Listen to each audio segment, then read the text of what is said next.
So the actual training that we do, there's a whole bunch of things that I look at. That Gary goes with his name. That's Gary Town. But that's all right. Sort of cool though. Anyway, so years ago, I think it was 2008 Olympic trials, and they had a super clinic, they called it, and Gary Town was there. Gary's the coach at Chico State. And Chico is a Division II school, very successful. And I saw Gary after that clinic, and he said, I said, how was the clinic? He said, good. He goes, but it's funny. I get coaches all the time that come to me and say, Gary, I got this kid. You're going to love him. He's run 4:24 in the mile, but get this, he only runs 20 miles a week. And Gary said, that's great, but in our program, we're like a 10K cross-country type program, and my guys run 90 or 100 miles a week. And so if I take a 20-mile kid, it takes me 3 years to get him to run what we want to run. He goes, it's not that I won't take that kid, but I like it if a kid can run 60 or 70 miles when he gets to me. And I know in my own mind as a coach, I wasn't sure how I wanted to handle that mileage thing up until that day. And then I said, you know what, we're going to run as much as we can.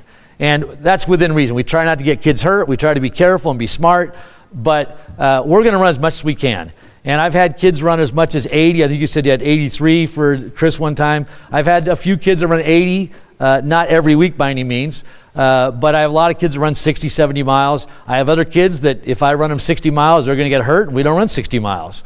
But we try to run as much as we can.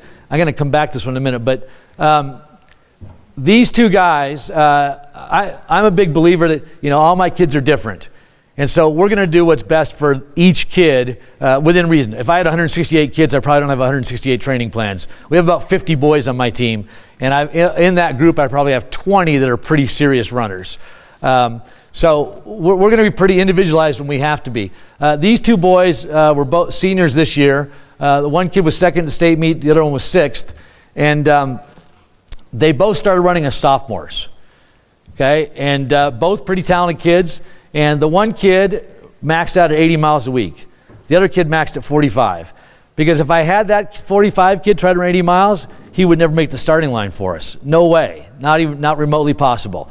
So even though they were the same sort of athletic age, they did completely different things. Now they did their hard stuff together, but the day after a hard workout, Andy's going to go run for an hour, and Wassel's going to go use the elliptical trainer instead. He's not going to run, or he's going to go to the pool or whatever. So we try to be aware that we have a lot of individual situations and work with that. So we usually start our freshmen, if they've never run before, their max will be about 30 miles. All right, and that, if I have a kid who's run before, he might run a little bit more. And then what we try to do is every off season, we go up 5 miles. Right, so that freshman kid, if he's going to run in the spring, he's going to run a max of 35 for the winter and the spring. The next summer, he's going to be up to 40. So if you keep doing that, you're going to get up to 60, 65 miles by the time you're seniors. Some kids show right away they can handle more than that. Other kids, you realize right away that that's not going to work, and you're never going to get to 60 or 70 miles. But that's sort of our standard plan at the beginning. What I do, when I say I give them a mileage, what that means is I give them a maximum for the week. So Andy's max was 80. I have a lot of kids that max is 60.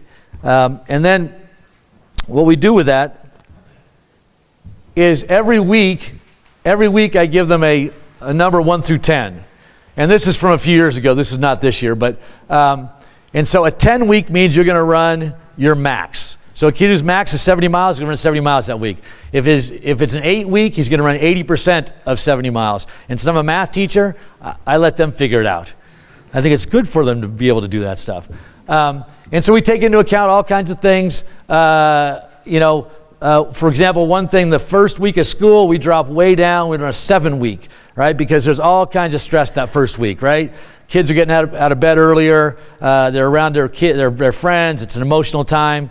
The other thing that we try to do, I don't know if anybody else does, but the last 2 or 3 weeks before school starts, I ask my kids to start going to bed earlier. Maybe every week a half an hour earlier, not every night, but every week a half an hour earlier, so that by the time we get to that first week, they're not worn out that they're getting up so early.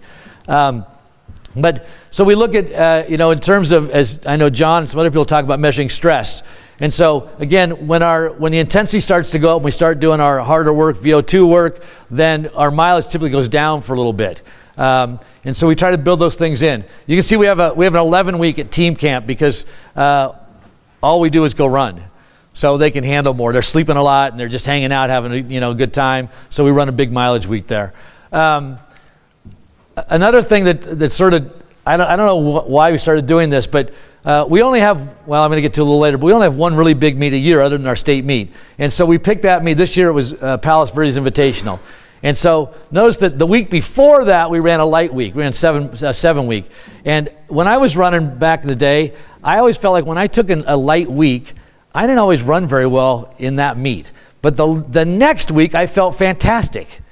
I'd have a killer workout like the next Thursday or something like that. So we started taking our easy week a week before, and then we bump our mileage back up, and we usually run reasonably well. So I don't know if that'll work for anybody else, but it seems to work for us. So, all right. Again, the most I've ever had a kid run is 80. But if I had a kid that looked like he'd run more, maybe we would. I don't know.